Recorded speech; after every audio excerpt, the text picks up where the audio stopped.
Good morning everyone. आशा है आप सब ठीक होंगे। तो सभी सेशन को शेयर कीजिए और सेशन को जुड़ जाइए सेशन की ओर। आज अपन नया टॉपिक स्टार्ट करते हैं क्योंकि अपना वैद्युतिक एसेसरीज वैद्युतिक उपसाधन थे वो कंप्लीट हो चुका था चैप्टर अपना।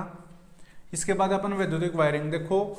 वैद्युतिक वायरिंग में उपयोग आने वाली सामग्री जो उपसाधन थे इलेक्ट्रिकल से रिलेटेड वो अपन पढ़ चुके थे वो चैप्टर में। अब इसके बाद में जस्ट आ रहा है वैद्युतिक वायरिंग। ठीक है, इंपॉर्टेंट चैप्टर है एग्जाम की दृष्टि से।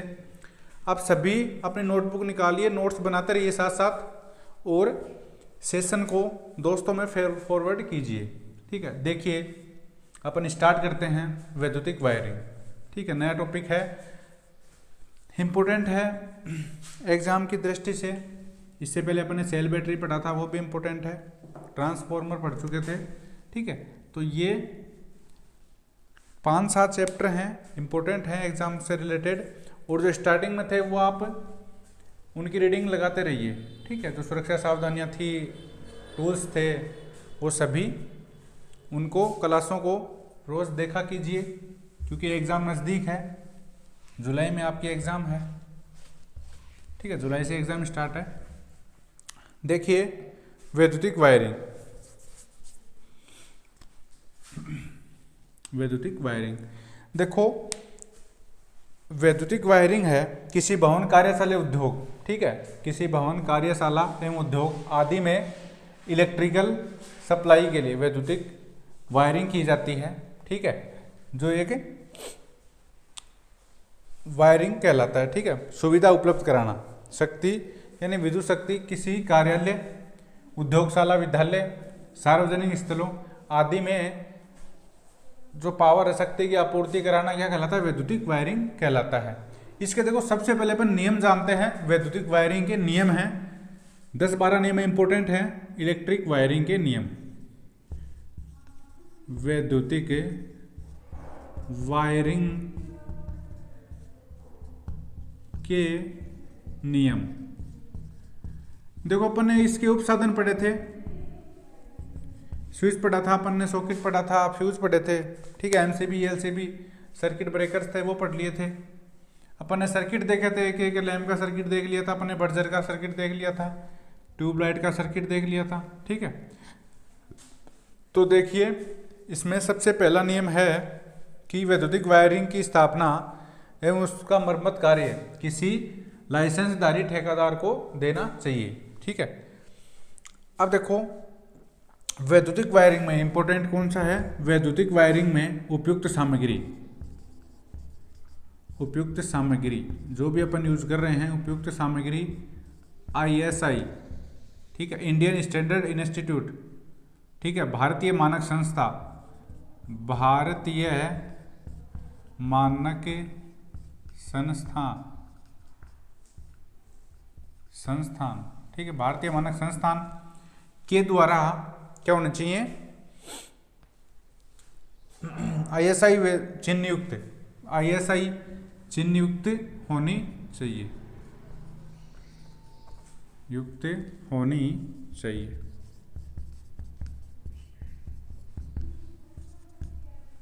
ठीक है, देखो जो भी अपन वैद्युतिक वायरिंग में यूज कर रहे हैं एसेसरीज, ठीक है, वो ISI भारतीय मानक संस्था होती है, चिन्ह युक्त ISI मार्का की होनी चाहिए। ठीक है, इसके बाद देखो वैद्युतिक वायरिंग को उप परिपथों में विभक्त किया जाना चाहिए। लाइट एंड फैन के लिए अलग से परिपथ होना चाहिए। लाइट एंड फैन के लिए, लाइट व फैन परिपथ अलग व पावर परिपथ अलग, सप्लाई अलग अलग होनी चाहिए दोनों की। ठीक है, इसका मतलब ये है कि दोनों का जो सप्लाई है वो अलग अलग होने चाहिए। एक ही उप परिपथ में अपन को दोनों को उप परिपथों में दो भागों में बांटना चाहिए। ठीक है, लाइट एंड फैन के लिए अलग परिपथ बनाना चाहिए और पावर परिपथ के लिए अलग परिपथ बनाना चाहिए। ठीक है, लाइट एंड फैन के प्रत्येक उप परिपथ में इंपॉर्टेंट है। ठीक है, लाइट एंड फैन के 3 नंबर, लाइट एंड फैन के उप परिपथ में 10 से अधिक व पावर उप परिपथ में ठीक है, पावर उप परिपथ में 2 से अधिक उपभोग बिंदु, 2 से अधिक उपभोग बिंदु नहीं होने चाहिए, अधिक उपभोग बिंदु नहीं होने चाहिए। देखो अपन लाइट एंड फैन के लिए एक फेज और न्यूट्रल की सिंगल फेज की सप्लाई अपन मान लो लेके आए, एक डिस्ट्रीब्यूशन बोर्ड में 10 से अधिक उपभोग बिंदु नहीं होना चाहिए, किसमें, लाइट एंड फैन के लिए। या तो 10 लाइट लगा लो या 10 फैन लगा लो, ठीक है। लाइट एंड फैन का मतलब है 10 पॉइंट से अधिक इसमें नहीं होना चाहिए, ठीक है। और पावर के एक पावर सॉकेट लगा दिया अपन ने, पावर प्लग एंड सॉकेट, उसके साथ एक और लगा दिया, फिर यदि तीसरा लगाना हो तो अपन को क्या करना है, अलग से सप्लाई लेके आनी है, ठीक है। तो पावर उप परिपथ में 2 से और लाइट एंड फैन के उप परिपथ में 10 से अधिक उपभोग बिंदु नहीं होने चाहिए। इंपॉर्टेंट है ये फैक्ट, ठीक है। अब है अगला अपना 4 नंबर, लाइट एंड फैन का कुल लोड, लाइट एंड फैन का परिपथ का कुल लोड का कुल भार 800 वाट वह पावर का, ठीक है, वह पावर का 3000 वाट से अधिक नहीं होना चाहिए। पावर का कुल भार वाट से अधिक नहीं होना चाहिए।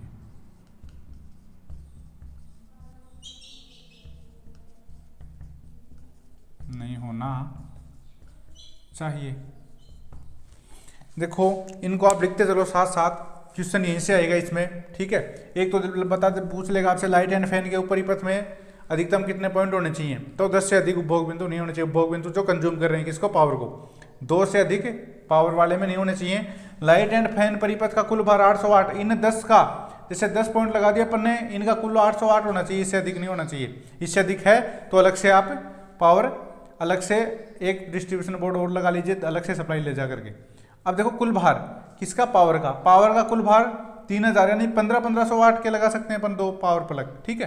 तो 3000 वाट से अधिक नहीं होना चाहिए पावर के कुल परिपथ का, ठीक है। पावर में कुल परिपथ 3000 वाट से अधिक अपन को अपना नहीं होना चाहिए एक पावर के परिपथ का कुल भार, ठीक है। अब देखो इसको देखो इंपॉर्टेंट है, मैं वाटेज बता देता हूँ वाटेज निकालने के लिए, ठीक है। ये इसका स्क्रीनशॉट ले लीजिए एक बार। अब देखिए ऊपर इसको वाटेज अपन कैसे कैलकुलेट करते हैं, ठीक है। देखो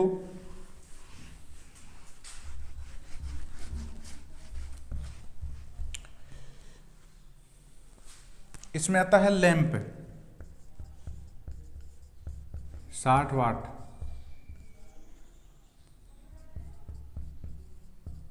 सॉकेट 100 वाट, 5 पिन सॉकेट हो, ठीक है। सॉकेट 100 वाट आता है। फ्लोरोसेंट ट्यूबलाइट, फ्लोरोसेंट ट्यूब,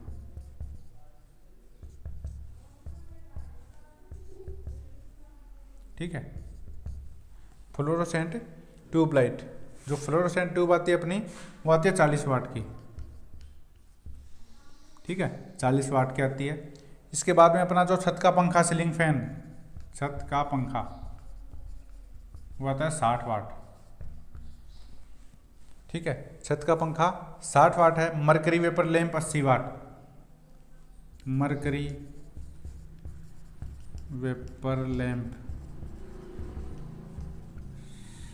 80 वाट, ठीक है, 80 वाट।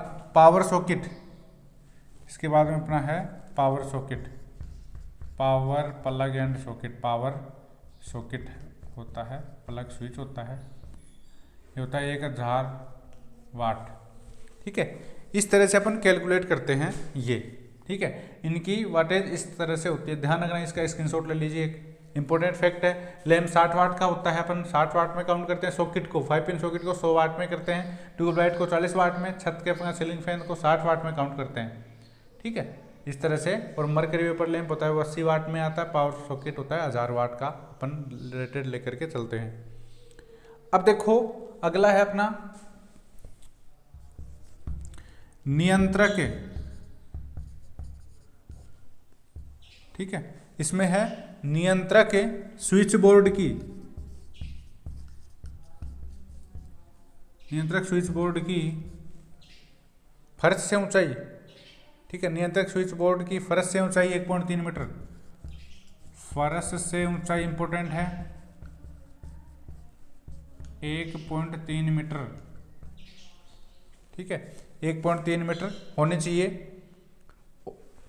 और यह प्रवेश द्वार के निकट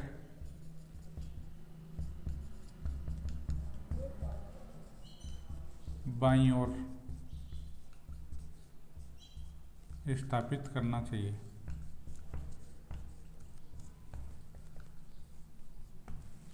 ठीक है।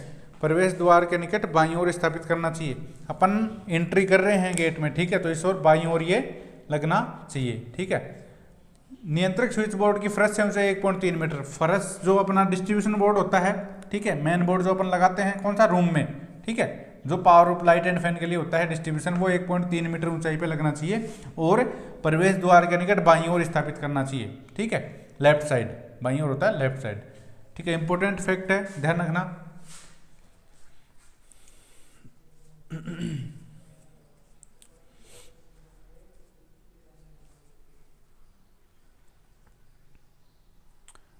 अब देखो जो अपना होता है लाइट एंड फैन परिपथ में 5 एम्पियर तथा पावर परिपथ में 15 एम्पियर 240 वोल्ट रेटिंग वाला सॉकेट स्थापित करना चाहिए, ठीक है। अब देखो छत के पंखा के ब्लेड तथा फर्श के बीच की ऊंचाई, छत के पंखे जो सीलिंग फैन है, छत का पंखा, छत के पंखे के ब्लेड तथा फर्श, ब्लेड की फर्श से ऊंचाई,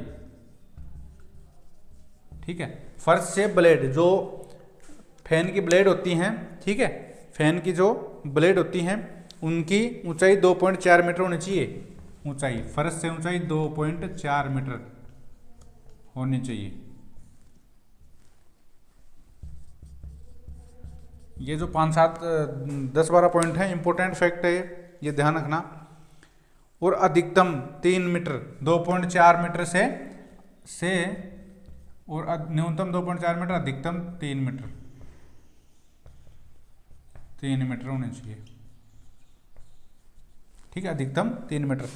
जो छत का पंखा है, सीलिंग फैन है, उसकी फर्श से ऊंचाई, किसकी, ब्लेड और फर्श के बीच की दूरी 2.4 मीटर, न्यूनतम 2.4, अधिकतम 3 मीटर से ऊंचाई पर नहीं होना चाहिए।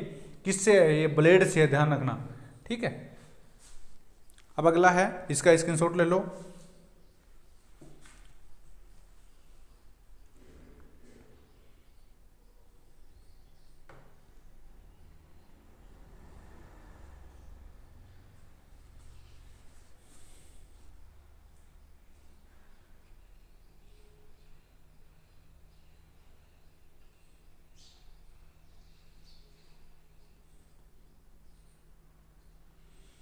ठीक है, अब देखो इंपोर्टेंट, ये स्क्रीनशॉट ले लो। अब देखो लीकेज जो होता है, ठीक है, वायरिंग का लीकेज जो होता है वो नई वैद्युतिक वायरिंग के,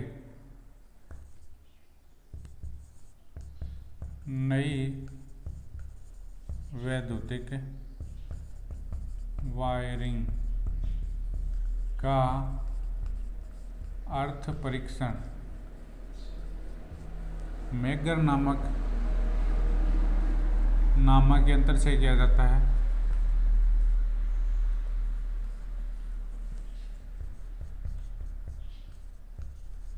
ठीक है, जो नई वैद्युतिक वायरिंग है उसका अपन सप्लाई चालू करने से पूर्व मेगर नामक यंत्र से धारा लीकेज परीक्षण किया जाता है। ठीक है, यंत्र से धारा लीकेज, अर्थ परीक्षण या धारा लीकेज परीक्षण, ठीक है, धारा लीकेज परीक्षण मेगर नामक यंत्र से किया जाता है।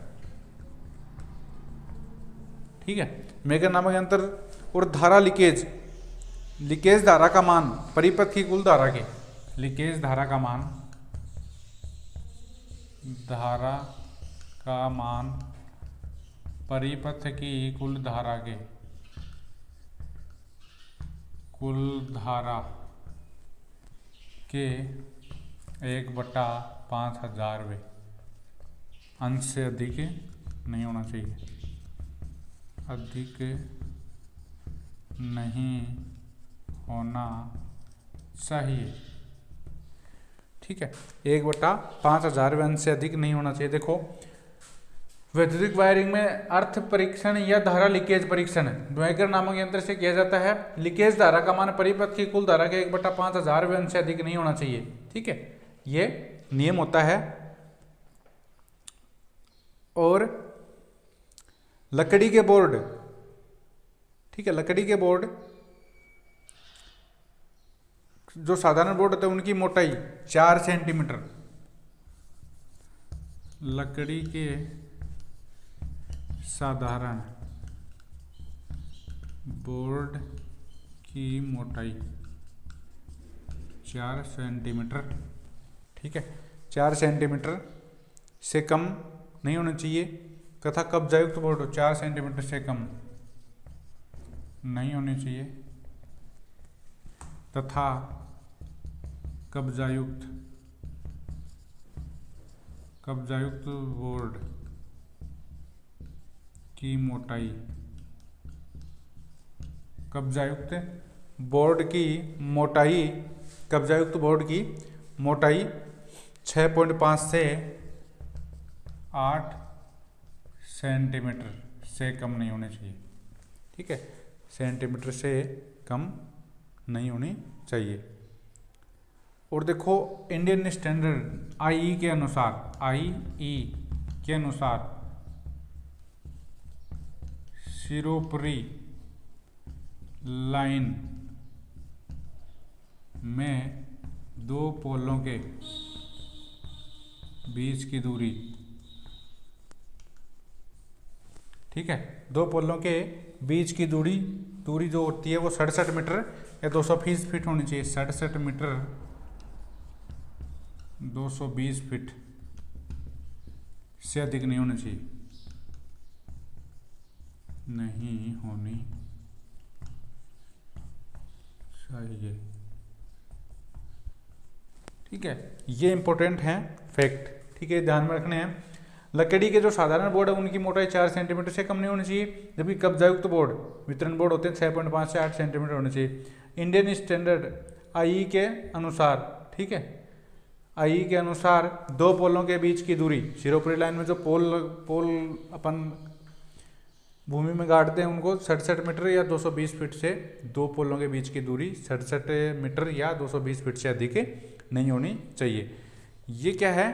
ये वैद्युतिक वायरिंग के नियम है, 9-10 नियम है, इनको इन्हीं से क्वेश्चन आएगा एक तो। ठीक है, तो ये सभी आप ध्यान रखिए।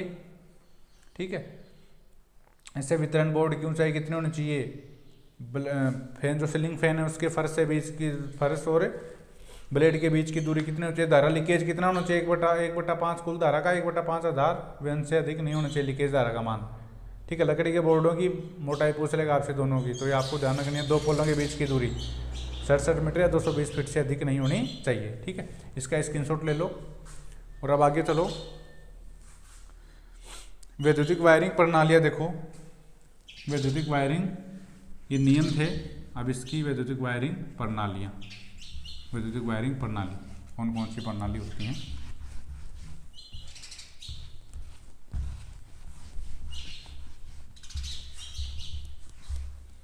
वैद्युतिक वायरिंग प्रणालियाँ,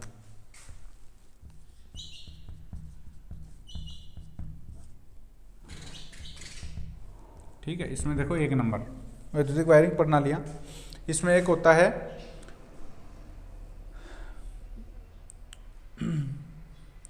देखो ट्री प्रणाली, 1 नंबर होता है ट्री प्रणाली।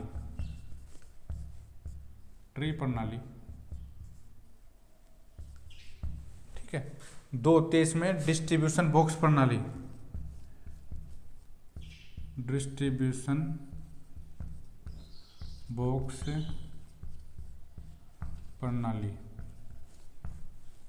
डिस्ट्रीब्यूशन बॉक्स प्रणाली, वितरण बॉक्स प्रणाली बोलते हैं इसको, वितरण है बॉक्स प्रणाली बोल सकते हैं अपन। अब देखो ट्री प्रणाली, ट्री प्रणाली क्या होती है, ठीक है।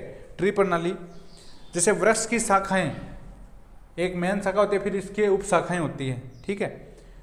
इसमें ही उप शाखाओं की बात मेन लाइन के अनेक उप परिपथ तैयार किए जाते हैं, जिसे ट्री प्रणाली कहते हैं। ये दो प्रकार से की जाती है, ठीक है। ये दो प्रकार से की जाती है। एक तो होता है जोड़ विधि, ये दो प्रकार से की जाती है। एक होता है जोड़ विधि, जोड़ विधि। देखो जोड़ विधि में क्या होता है, ट्री प्रणाली, ट्री मतलब पेड़। देखो एक पेड़ की जो ये पेड़ हो गया, ठीक है, इसकी अनेक शाखाएं हैं, फिर एक शाखा से अनेक शाखाएं, इस प्रकार से, ठीक है। ये एक शाखा। अब देखो इस प्रकार से अपन पहले इसमें करते हैं जोड़ विधि, ठीक है, जो मेन सप्लाई है। जोड़ विधि में क्या है, अपने दो वायर फेज और न्यूट्रल चलेंगे, अर्थ फेज और न्यूट्रल, ठीक है, जैसे फेज और न्यूट्रल, ठीक है, यहाँ से दो वायर चले, ठीक है। अब इसमें से अपन ने जो अपन को मान लो सप्लाई लेनी है, यहाँ से 4-5 जगह 20 जगह लेके जानी है, ठीक है। तो यहाँ से क्या करेंगे अपन, इसमें से एक वायर निकाल लिया, इसको इससे निकाल करके इसको दे दिया, ठीक है। फिर इससे और निकाल लिया एक, ठीक है, और इससे इसको दे दिया, फिर इससे, ऐसे क्या होती है, इसमें जोड़ विधि चलती है, ठीक है। और अपन ले जा सकते हैं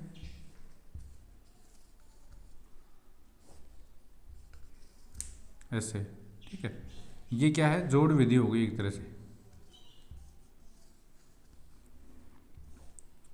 और इधर से वो रास्ते बना लिए मान लो, ठीक है ना, इधर से। तो क्या अपन ने इधर लेके आ गए, इसको इधर लेके आ गए, इसमें इधर इसको इधर दे दिया, ठीक है, इससे इधर दे दिया, इससे इधर और लेके चले गए। इस तरह से अपन जोड़ विधि बोलते हैं। यानी एक जो मेन सप्लाई है जोड़ विधि में, इस विधि में मेन लाइन के उपयुक्त स्थलों में केबल में जोड़ लगाकर उप परिपथ तैयार किए जाते हैं और जोड़ों के ऊपर टेप लपेट दी जाती है, ठीक है। इस तरह से जोड़ बना देते हैं और अलग अलग ब्रांच में अपन बांट लेते हैं इसको। तो देखो एक ही वायर, यानी जोड़ विधि क्या होगी, एक ही मेन सप्लाई से ये दो वायर है, उसी में अपन जोड़ विधि से जोड़ जोड़ करके आगे तक इसको ले जाते हैं, ठीक है। अब देखो कनेक्टर विधि, इसमें क्या है, कनेक्टर विधि। कनेक्टर विधि में क्या होता है, 2 नंबर होता है इसका, कनेक्टर विधि।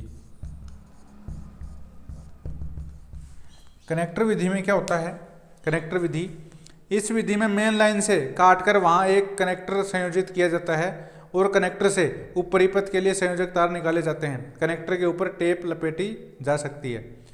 उपयुक्त दोनों, अब देखो कनेक्टर विधि, जैसे मान लो ये अपना फेज वायर हो गया, ये न्यूट्रल वायर हो गया, फेज और ये न्यूट्रल वायर, ठीक है।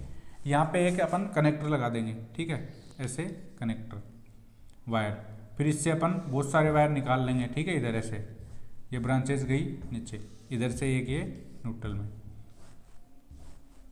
ठीक है। न्यूट्रल तो वायर तो अपना एक ही जाएगा सीधा, ठीक है। तो इस तरह से अपन ब्रांचें यानी कनेक्टर, यानी 2 कनेक्टर लगा देंगे फेज और न्यूट्रल से, और इससे अपन मेन सप्लाई निकाल लेंगे और इस जॉइंट को क्या कर देंगे, फिर बाद में टेप कर देंगे। मेन वायर लेके और इससे जोड़ लगा के अपन अलग से ब्रांच निकाल लेंगे बहुत सारी। तो ये क्या हो गई, कनेक्टर विधि, ये हो गई जोड़ विधि, जोड़ जोड़ करके, और ये कनेक्टर एक जगह स्थिर करके इनमें से फिर अपन जोड़ देंगे, ठीक है, इस तरह से। ये क्या हो गई, कनेक्टर विधि। अब देखो दोनों विधियों का, ठीक है, ट्री प्रणाली में दोनों जोड़ विधि और कनेक्टर विधि, इन दोनों विधियों का उपयोग, उपरोक्त दोनों प्रकार की वायरिंग का उपयोग, ठीक है, ट्री प्रणाली और कनेक्टर विधि, ठीक है। ट्री प्रणाली में इसका उपयोग देखो, यूज, अब ये यूज देखो, इनके उपयोग इंपॉर्टेंट है, कहाँ किया जाता है। इस जोड़ विधि और कनेक्टर विधि दोनों विधियों का उपयोग अस्थायी वायरिंग हेतु, अस्थायी 2-4 दिन या वीक के लिए की गई हो, ठीक है। अस्थायी वायरिंग यानी उपयोग, अस्थायी वायरिंग जैसे मेले, प्रदर्शनियों, ठीक है, जैसे मेले प्रदर्शनियों,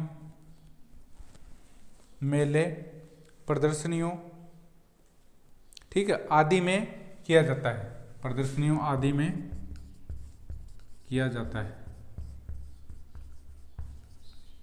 ठीक है, मेले आदि में किया जाता है, धार्मिक स्थलों में, ठीक है, ऐसे उपयोग जहाँ पे मतलब अस्थायी, ठीक है, अस्थायी मतलब या एक वीक या इससे कम दिनों के लिए की गई वायरिंग को अस्थायी वायरिंग बोलते हैं, ठीक है। अब ये इसमें अतिरिक्त बड़ी कार्यशालाओं में जहाँ 40-50 मशीनों में उपयुक्त सप्लाई करनी हो वहाँ बस बार वायरिंग बहुत सुविधाजनक रहती है, जो जोड़ विधि की ट्री प्रणाली का एक ही रूप है, ठीक है। बस बार जो होता है ना वो जोड़ विधि की ट्री प्रणाली, ठीक है, उसी का रूप है। देखो एक बस बार वायरिंग क्या होती है, देखो इधर बड़ी मशीनें हैं, मान लो अपन को चलानी है, तो एक बस बार फेज के लिए, एक बस बार न्यूट्रल के लिए, ठीक है, और एक अर्थ के लिए यहाँ से, और यहाँ से अपन सप्लाई ले लेंगे, ठीक है, प्रत्येक मशीन को इधर दे देंगे इस तरह से, अपन ने यहाँ पे सप्लाई दे दी, ठीक है, यहाँ पे इसको ले लिया, ये होती है बस बार, ठीक है।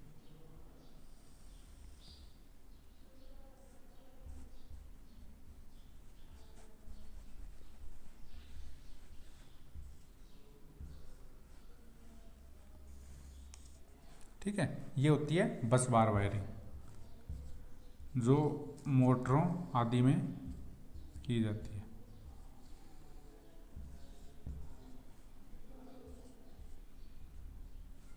ठीक है, इस प्रकार से तो ये होती है अपनी बस बार वायरिंग, ठीक है। अब देखो अपनी डिस्ट्रीब्यूशन बॉक्स प्रणाली, सेकंड नंबर, डिस्ट्रीब्यूशन बॉक्स प्रणाली। नोट्स बुक में उतार लीजिए एक बार, देखो ट्री प्रणाली के गुण देख लो एक बार, ठीक है। वायरिंग के लिए कम केबल की आवश्यकता होती है, ठीक है। वायरिंग का कुल लागत मूल्य भी कम होता है क्योंकि अस्थायी वायरिंग होती है, और वायरिंग का कम समय में स्थापित की जा सकती है। अपन क्या करेंगे, 2 वायर ले लेंगे, इस पर एक जॉइंट करके और अलग अलग ले जाएंगे अपन। ट्री प्रणाली के अवगुण देखो क्या क्या है, इसके दोष, फॉल्ट, ठीक है। अवगुण कौन कौन से इसमें दोष हैं, फ्यूज बिखरे होने के कारण दोष खोजना कठिन होता है, क्योंकि इसमें क्या होता है कि फॉल्ट जो खोजना उतना वो कठिन होता है, क्योंकि ये एक तरह से ब्रांच की शाखा ही निकलती है ना, वैसे नहीं तो अपन को पता नहीं चलता कि कहाँ से कोई दोष, यानी दोष खोजना।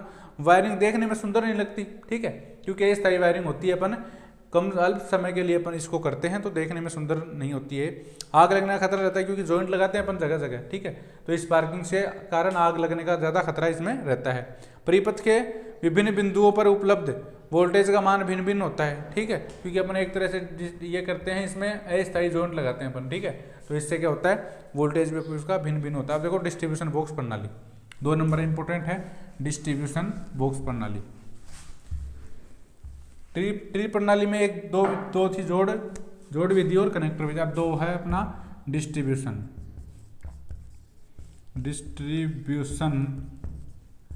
बॉक्स प्रणाली, जो अस्थायी वायरिंग की प्रणाली है एक तरह से, ठीक है, ये सॉरी स्थायी वायरिंग की, क्या है स्थायी वायरिंग की। अब देखो इस प्रणाली में मेन लाइन को 2 या 2 से अधिक डिस्ट्रीब्यूशन बॉक्सों में लगाया जाता है, ठीक है, मेन लाइन को 2 या 2 से अधिक डिस्ट्रीब्यूशन बॉक्स में लगाया जाता है, वहाँ भिन्न भिन्न शाखाओं में बांटा जाता है। अतः एक डिस्ट्रीब्यूशन बॉक्स का उपयोग 1 या 2 कमरों के लिए किया जा सकता है। कई मंजिलों वाले भवनों में प्रत्येक तल के लिए कम से कम एक सब डिस्ट्रीब्यूशन बॉक्स अवश्य स्थापित किया जाना चाहिए, क्योंकि इससे एक उप परिपथ में दोष पैदा होने से दूसरा परिपथ चालू रहता है। इस प्रकार दोष अन्वेषण कार्य सरल हो जाता है, ठीक है। अब देखो इसमें 2 या 2 से अधिक अपन डिस्ट्रीब्यूशन बॉक्स, जैसे अपना देखो मेन बॉक्स ये हो गया, ठीक है,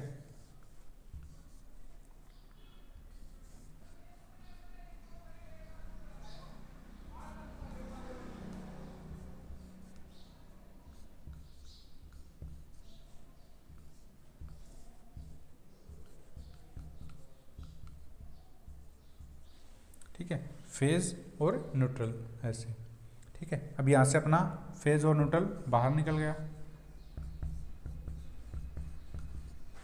ठीक है। ये हो गया अपना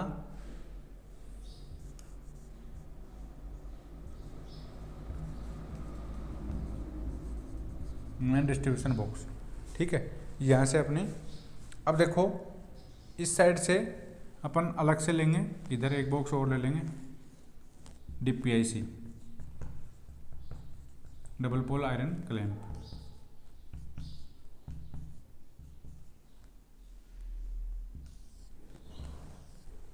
ठीक है। इस साइड अपन मेन सप्लाई अपनी लगा देंगे, ठीक है।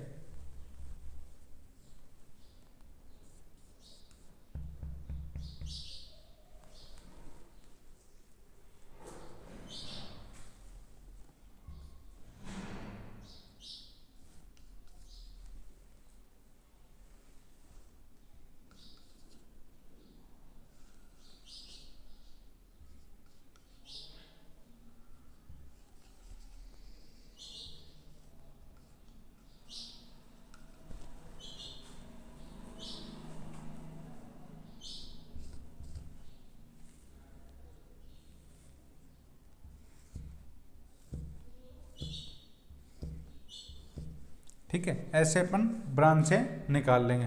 फिर इनको जैसे प्रथम मंजिल में फर्स्ट फ्लोर में चला गया, ये सेकंड फ्लोर में, ठीक है। ये सप्लाई कहाँ चलेगी, फर्स्ट फ्लोर, ये सेकंड फ्लोर, या ये रूम 1, रूम 2, ये रूम 3, ये रूम 4, ठीक है। इस तरह से यानी 2 रूम को अपन एक डिस्ट्रीब्यूशन बॉक्स में बांटते, इस तरह से अपन कर लेते हैं ये, ठीक है। तो ये होती है अपनी डिस्ट्रीब्यूशन बॉक्स प्रणाली। अब इसके देखो गुण क्या क्या हैं, ठीक है। गुण देखो, इसमें दोष खोजना सरल होता है, क्योंकि अगर अलग अलग डिस्ट्रीब्यूशन बॉक्स लगा दिया अपन ने, ठीक है, तो इससे दोष खोजना सरल हो जाता है, ठीक है।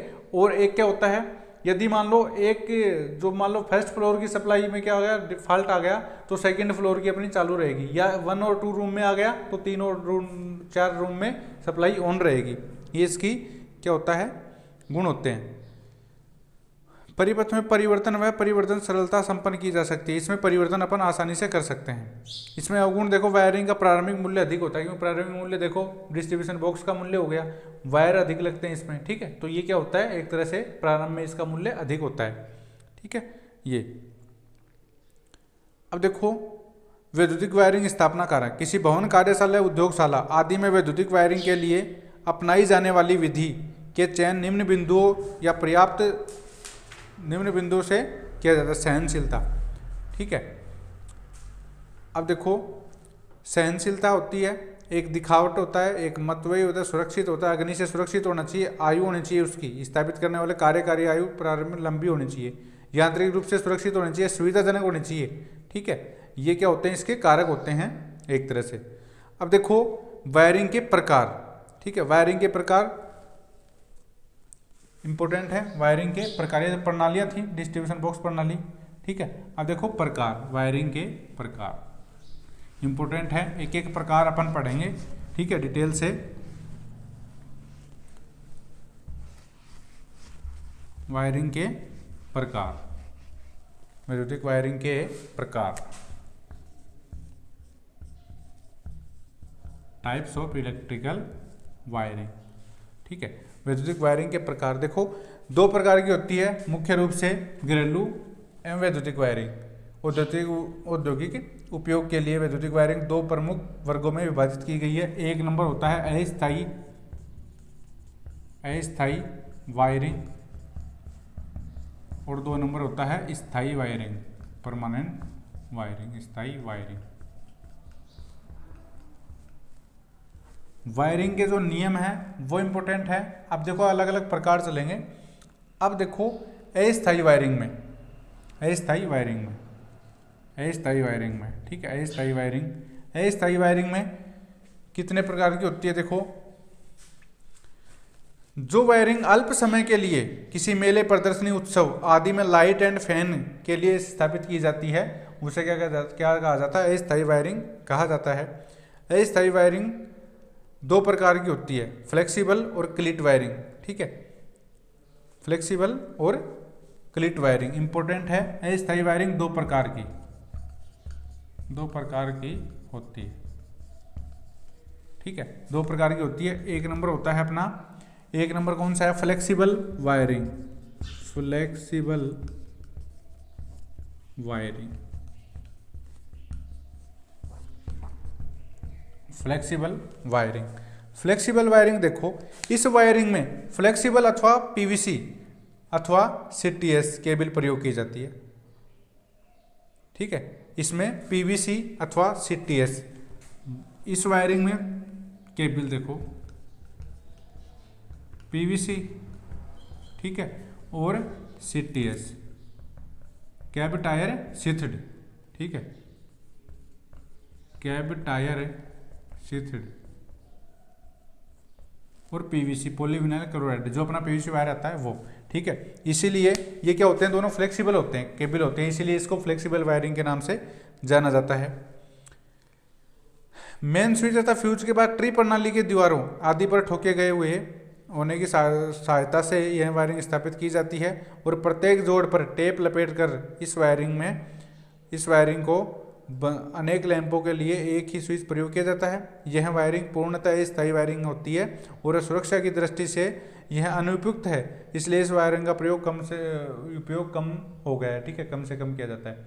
अब देखो, इसमें एक लाइट को, जैसे एक स्विच से 5-7 लाइट अपन, और एक तरह से ट्री प्रणाली के लिए होती है। ठीक है, फ्लेक्सिबल केबल इसमें यूज करते हैं अपन, और जोड़ों पर क्या करते हैं अपन, पीवीसी टेप होती है वो अपन लपेट देते हैं। ठीक है, ये जैसे 5-7 लाइट को अपन एक ही स्विच से कंट्रोल करते हैं। ठीक है, इस तरह से। और इसमें क्या होता है, ये एक तरह से पूर्णतः अस्थायी होती है, ध्यान रखना, अस्थायी वायरिंग के प्रकार ही हैं। एक है अपना फ्लेक्सिबल वायरिंग, इसमें केबल कौन सी यूज करते हैं, पीवीसी एंड सीटीएस, ये ध्यान रखना थोड़ा।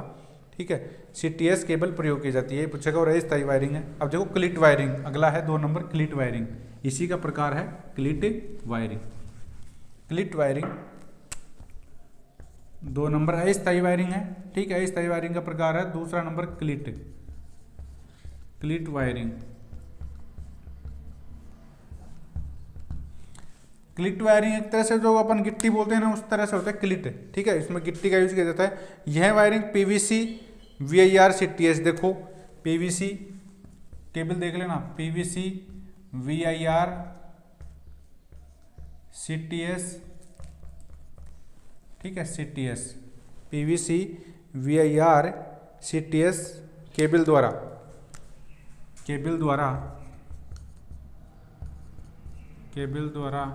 चीनी मिट्टी के क्लिट, चीनी मिट्टी के क्लिट, ठीक है, जो चीनी मिट्टी के क्लिट होते हैं, चीनी मिट्टी के क्लिट की सहायता से दीवारों पर, क्लिट की सहायता से दीवारों पर स्थापित की जाती है। पूछने वाली क्या बात है, पॉलीविनाइल क्लोराइड कौन कौन सी केबल यूज की जाती है स्थायी वायरिंग में, पीवीसी किसमें, क्लिट वायरिंग में, वीआईआर वल्केनाइज्ड इंडिया रबड़, ठीक है, कैब टायर शीथड, वल्केनाइज्ड इंडिया रबड़, वीआईआर की फुल फॉर्म होती है। ठीक है, केबल को चीनी मिट्टी के, देखो यहाँ से देखो, जैसे अपनी ये अपन क्या करेंगे, क्लिट लगाएंगे यहाँ पे, ऐसे क्लिट होती है ये। ठीक है, और यहाँ से अपन क्या लेके आएंगे, वायर अपना लेके आएंगे इनके माध्यम से।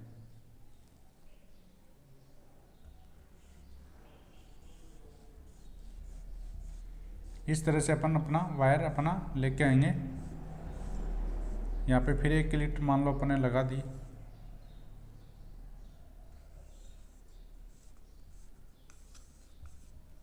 ठीक है, ऐसे ये होती है क्लिट वायरिंग। ये चीनी मिट्टी की क्या है, क्लिट है, चीनी मिट्टी की।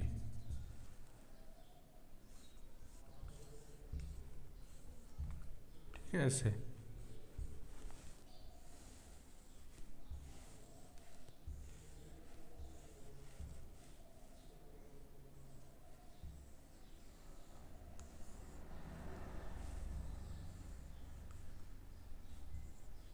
ये इस प्रकार से। ठीक है, ये क्या है अपनी, ये तो अपनी क्या हो गई, केबल हो गई।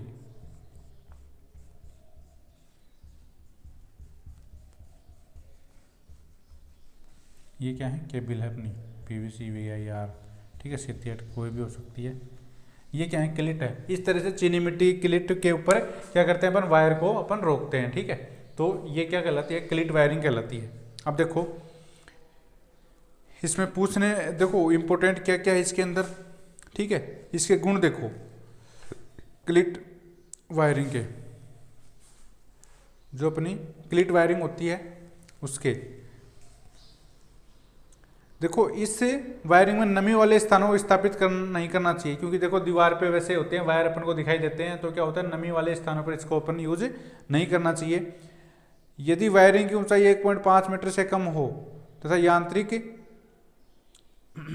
यांत्रिक चोट से वायरिंग पर क्षतिग्रस्त होने की संभावना हो, वहां पर इस वायरिंग का उपयोग नहीं करना चाहिए, ठीक है। आवरण लगाना चाहिए। क्लिट 2 भागों में बनाया जाता है, बनाया हुआ होना चाहिए 2 भागों में, ठीक है। और वायरिंग में 2 क्लिट्स के बीच की दूरी इंपॉर्टेंट है, 2 क्लिटों के बीच की दूरी, ये देखो 2 पार्ट्स बना दिए अपन ने इसके, ठीक है। और 2 क्लिट्स के बीच की दूरी, ये दूरी यहाँ पे लिख लो स्टार लगा के, 2 क्लिट्स के बीच की दूरी उतार लेना नोट्स में। 2 क्लिट्स के बीच की दूरी 60 सेंटीमीटर से अधिक नहीं होनी चाहिए। क्या होनी चाहिए, 60 सेंटीमीटर, 60 सेंटीमीटर से अधिक नहीं,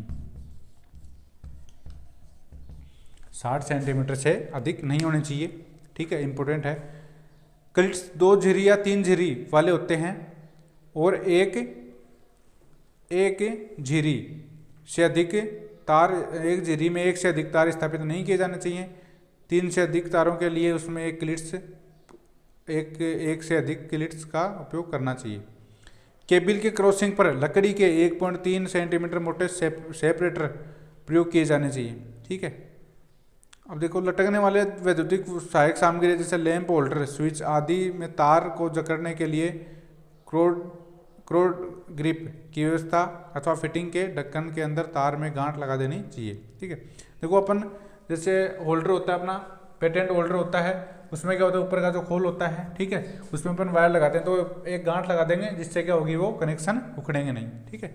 ये अब देखो क्लिट वायरिंग के गुण। वायरिंग पूर्णतः खुली हुई होती है, इसलिए इसमें पैदा हुए दोषों को सरलता से खोजा जा सकता है। ओपन, एक तरह से ओपन हो गई है, ठीक है, ओपन फिटिंग है, पहले चलती थी ये ओपन फिटिंग है, एक तरह से दोष। क्लिट वायरिंग के अवगुण देखो, वायरिंग खुले रहने के कारण केबल्स पर धूल अथवा अन्य मिट्टी गंदगी एकत्रित हो जाने से भद्दी दिखाई देने लगती है। इस वायरिंग की यांत्रिक चोटों, पानी, अग्नि, गैस आदि से सुरक्षा के लिए कोई व्यवस्था नहीं होती, क्योंकि ओपन है, पानी गिरोगे पानी से, ठीक है, नमी आ जाएगी, आग वगैरह से भी, और वातावरण के प्रभाव भी इस पर पड़ता है, ठीक है, इससे सेफ्टी नहीं होती। अब देखो दोनों वायरिंग अपन ने पढ़ ली है। अब है अपनी स्थायी वायरिंग। कौन सी, अपनी स्थायी वायरिंग, ठीक है, स्थायी वायरिंग। स्थायी वायरिंग देखो कितने प्रकार की होती है, अब एक एक करके नोट्स बनाते रहिए। स्थायी वायरिंग, ठीक है, स्थायी वायरिंग, स्थायी वायरिंग।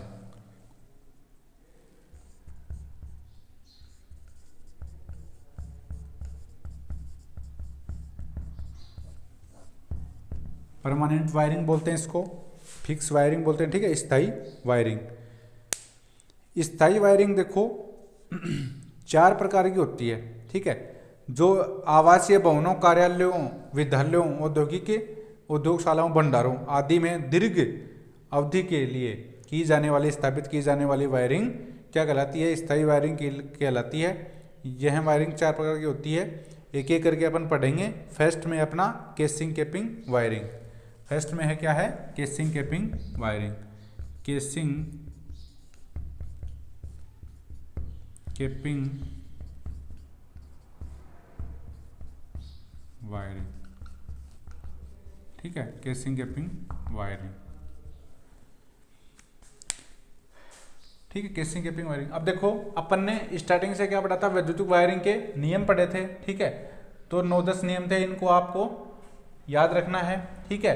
अपन वैद्युतिक वायरिंग की प्रणाली, अपने ट्री प्रणाली एंड डिस्ट्रीब्यूशन बॉक्स प्रणाली, ठीक है। इसमें जोड़ विधि थी, एक कनेक्टर विधि थी।